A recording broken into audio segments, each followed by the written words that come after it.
Assalamualaikum warahmatullahi wabarakatuh. Perkenalkan, nama saya Alpina Damayanti dari Prodi Farmasi Fakultas Farmasi dan Sains UHAMKA. Di sini saya akan menjelaskan tentang bagaimana terbentuknya translasi DNA. Baik, kita akan membahas tentang translasi. Apa itu translasi? Translasi adalah proses penerjemahan informasi genetik yang ada pada mRNA ke dalam rantai polipeptida atau protein. Di mana sih translasi terjadi?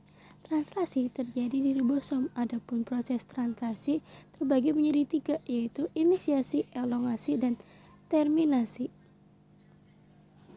Inisiasi, ribosom berkumpul mengelilingi target mRNA. tRNA yang pertama yang terikat adalah start codon. Elongasi, tRNA mentransfer sebuah asam amino yang sesuai dengan kodon selanjutnya. Terminasi, ketika stop kodon tercapai, maka ribosom melepaskan polipeptida. Berikut penjelasan terbentuknya translasi. mRNA yang berada di nukleus akan berpindah ke sitoplasma yang merupakan tempat ditemukannya ribosom. Hal ini dilakukan untuk melanjutkan tahap translasi. mRNA ini berperan sebagai cetakan untuk pembuatan protein. Bagaimana kita ketahui, mRNA mengandung urutan 3 jenis basa nitrogen yang disebut sebagai kodon. Sehingga poin yang harus diingat adalah translasi merupakan proses penerjemahan mRNA menjadi protein. Hal yang harus diingat juga dalam translasi adalah pairing rules atau aturan memasangkan basa nitrogen.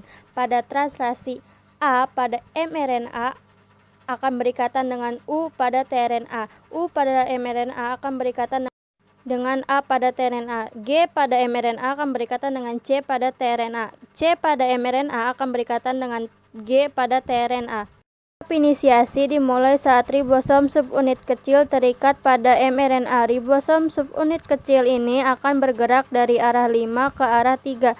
Ketika sudah menemukan kodon AUAG, tRNA yang membawa asam amino metion yang antikodon UAC akan melekat pada mRNA. Kemudian setelah tRNA terikat pada mRNA, maka ribosom subbesar akan datang dan terikat juga bersama ribosom subunit kecil. Untuk melengkapi proses inisiasi, ribosom subunit besar memiliki 3 daerah: A aseptor site, daerah P peptide site, daerah E exit site. Saat terjadi proses elongasi, asam amino yang lain akan dibawa pada rantai mRNA oleh tRNA transfer dengan membawa antikodon. Untuk dapat mengetahui jenis asam amino apa yang mengkode kodon dapat dilihat pada tabel tripod kodon. Misal, jika pada mRNA kodon AUAG, maka asam amino yang terbentuk adalah metionin. Begitupun seterusnya.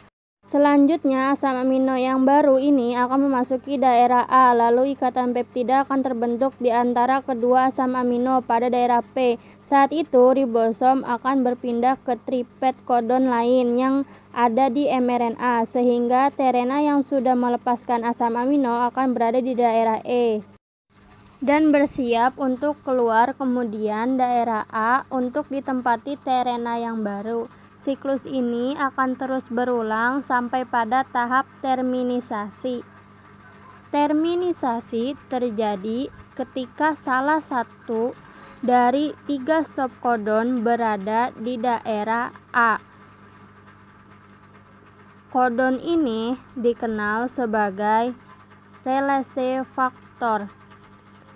Saat relase faktor masuk ke daerah A, secara otomatis polipeptida akan merilis dari ribosom dan ribosom pun akan terpisah dan bersiap untuk melakukan translasi yang baru. Nah, polipeptida inilah yang dikenal sebagai protein. Terima kasih.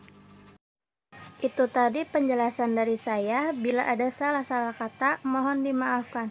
Wassalamualaikum warahmatullahi wabarakatuh.